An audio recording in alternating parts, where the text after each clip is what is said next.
Does this moment almost top your first UFC win? That first win will always be there, because it's the full actual experience, especially with the crowd and everything, I feel like this is just to prove to myself that I am one of the best in the world, and for me this is a whole different experience, I feel like we go in life in little bits of experiences, and then you always remember them, right? You be like, man, I remember this. I remember when my kid was born. I remember when this was born. So I think this is one of them, It's like one of the experiences I get to tell people about. I'm like, man, everybody like doubted you, and then you'd be like, oh, you never make it again. You had your shot, blah, blah. And then to come back and finish a guy that's never been finished in jiu-jitsu, I mean, in like sub him. So it's real good. Was there pressure on you this week, or even from the moment that you heard you're coming back, to prove yourself, not just with a win, but with an emphatic win like you had?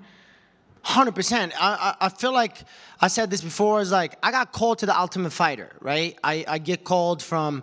They're like, hey, we're known for like 2 months, so I've been training. They're like, yeah, you're on, right? So I was like, all right, awesome. I can't wait, So I go in, do the medicals. They flew me to Vegas. I was ready to leave my team for 5 weeks, and from Monday to Friday, the Friday comes around and the producer come in and is like, hey, you're the alternate. You didn't make it to the final cut. So I was like, are you kidding me, man? I was trying to prove myself to everybody else. So like, hey, you guys want me to fight the best and to finish the best, I will do that. So I was ready to do that for 5 weeks and to leave my family, leave my whole life for 5 weeks just to do what I love, right? But to showcase that I am one of the best in the world. So it was very tough, It was it tested my faith. Let me just say it that way. And I believe in my faith, and I have a great coaches behind me and great management and great everything. So those guys just like, relax, calm down. Especially I can get a little crazy sometimes, but they're like, calm down, relax. Your time is coming, and they got it done, man. They really did, and I'm very happy about that. But the pressure will never go away, You're always gonna go. The next fight, pressure, more pressure. So I'm just excited. I was going to ask if that pressure is still there, but you already answered. I'm just curious if when you're making that walk, if it's sort of like, oh my gosh, the moment I made it, or is it when your hand is getting raised that you feel like you've made it? Did you need that win to feel vindicated?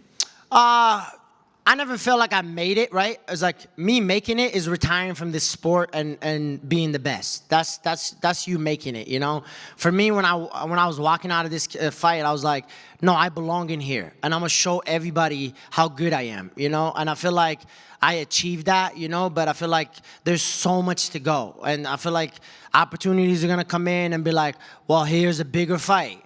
Oh, I don't know if Youssef is going to do it. I don't know if it's this and that, So, like you said, that pressure is always there. And then I never feel like I made it until I'm trying to change my life. This is like what I tell people. Like, I've seen my people, all my people around me changing their lives, big contracts and this and that. Like, I want to change my life. Like, that's my family's life and people around me. So that's my goal. Will you be handling your career differently this time, this section of UFC fights versus the first time you were in the UFC? 100%. I'll kill Youssef Zalal 1.0. I'll outschool that kid, And this is it's a beautiful sport, but it's a fucking horrible sport too at the same time, And I feel like Rob Whitaker just said that like not too long ago in interviews, And it's like you win, and everybody's like, man, you're the worst guy. I've never seen you. I can't believe this. I can't believe that. Now everybody's like, oh my God, I knew I believed in him, blah blah blah. And I was like, all to the haters, like, oh well, go fuck yourself. I love you. But that's that. That's how I feel about it. Do you think you needed that time out of the UFC to kind of find yourself and make yourself the 2.0 that you say you are now? 100%. And I know I told this millions of times. I feel like guys don't appreciate that. I feel like I needed that to get kicked out of the UFC and to really not just actually see where my mentality's at and see if I really want to do this sport, And I feel like I had the people around me and all that stuff. And I was like, I needed that. Just mentally, as made me a better man, as a better fighter, a better just in general, and really appreciate life a lot more. I feel like sometimes it's just you get in the win, especially on winning streaks, and you just start enjoying life. You're like, oh, like, I'm so good, I'm so this, I'm so that, and like you forget about what's most important, you know, the family and then the time and all that stuff. So I can't wait. So looking ahead now that you've got that win, what does 2024 look like? When would you like to fight again? Who would you like to fight? How many times would you like to fight?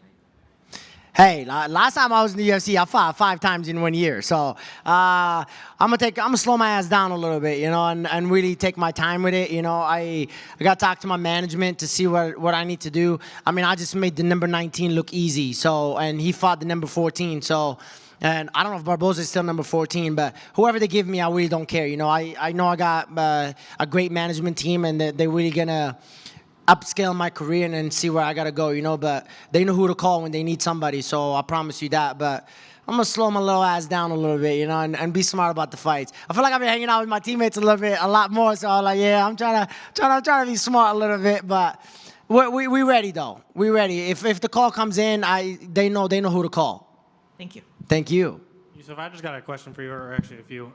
Do you listen to a lot of music, like hip hop or anything like that? Yeah, my boy Drizzy, Drake, let's go. I was actually about to ask you. So you're talking about fake people, you're talking about haters. Did you listen to Future and Metro's new album?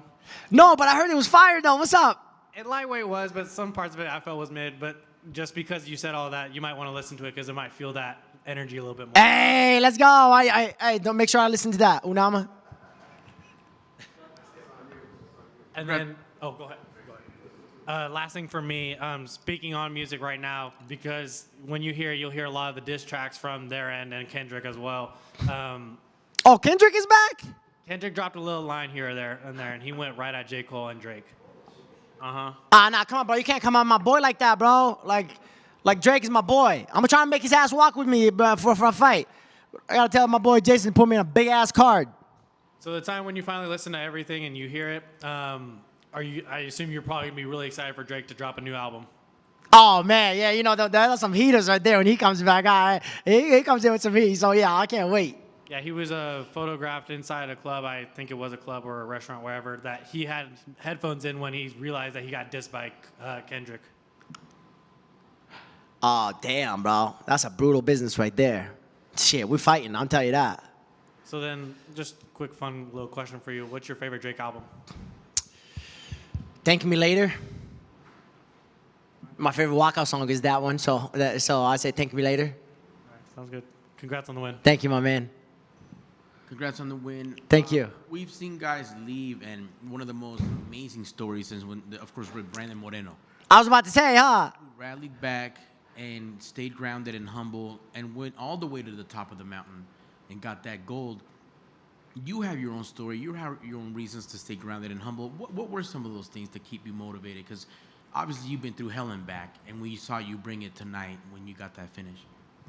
Like you said, man, it's definitely it was hard. I can't really express that feeling. You know, I like call my manager, call my coaches, and be like, man, like, what do I need to do? Like, oh, I don't know. And then you want to go fight outside, and you go from 300 people to, from millions of people watching to like, well, there's only like 200 people in this arena now just about to watch you, you know? And to, like you said, to really learn the humble pie, you know? You're like, there's like, to be good, you got to do a lot of things, just not just physically, you know? For like this sport, sometimes we focus on so much physical that we forget about the mental, right? You know, it's like, that's the most important part, you know? And like you said, to see stories like that, like Brandon Moreno, like to watch him come back and go to LFA and beat the top guys and all that stuff. And I feel like I'm the African Brandon Moreno over here. So I'm excited to really come back and, like you said, really more mature and just more growing in life. That's amazing. That's beautiful. Thank you. What do you say for all the people listening that it will mean that much more coming from you, who has been there, had to dig deep, had to rally, had to triumph, and is still writing that story, that second chapter? What do you say to them that are like, man, if anybody could make sense of it, maybe he can? Because we know you can come from the heart and really make a message. Let them know right now what motivation, what kind of words would you give to those people going through it?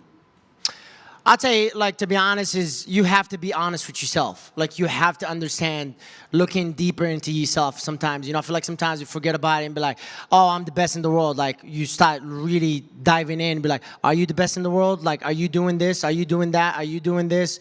No, not really. You're not, you know? And that's what I kind of, like, did to myself. And I feel like my message to all those guys is like, enjoy the experience too as well. You know, I feel like sometimes we forget so much about the experience and we start listening to people be like, oh man, he's so good. Oh, he's so good. And you almost start like just going in that train and forgetting about who you really are, you know? And I feel like your culture, your everything, that's what this world is about and this whole life is about. And I'm, you know, for me to go from 23 to 27, about to be 28 in September, you know, so to really get to see the whole experience and the chapters and all that stuff. And that's like, for me, just bringing happiness to those kids, you know, like you said, it's like failure can turn to greatness as well. And I feel like I'm a perfect example for that. And I can't wait to keep proving that to people and keep proving it to the people that keep downing themselves as well. So, like you said, I can't wait for that. That's awesome, man. And last for me, one of the fighters we got the privilege to talk to kept it super real, kept it really 100 with us, Raul Rosas. When he got that first loss, he said after all that, it just, you know, just cleared everything up. And I had like friends I could count on one hand. Was there that flip to that other side of this to where you're like, wow, I know really who got my back and who doesn't? You're about to give me a deep story, but Give it to me. I always been on who's around you. I lost my favorite person. I lost my hero, my brother when he was young because he's hanging out with the wrong people. So it means a lot to me who are around me, and like I said, I really enjoy celebrating this win with these guys because it doesn't come by that often, you know, like just to enjoy life with these guys. But it means a lot, like you said, like my phone probably blowing up right now, you know, and you can't even tell, right? But I know who's with me, and I know who's always been with me and always stuck with me. And my advice to those people: get those guys that keep it real with you as well. You know, don't get yes man and all this. You know, like, oh man, you're the best in the world. No, you fucked up on that fight. Let's get you working on this. Let's do this. Let's do that. So I'm very blessed on that. You know, to have that and all that stuff. So, but yeah, choose your fucking friends wisely, man. Don't just be like like you know who's your friends and you know who's your family. So, and these guys are my family. That's what's up, man. So congrats on the win. Keep winning in the octagon. Keep winning in life. Thank you, my man. I appreciate you, my man.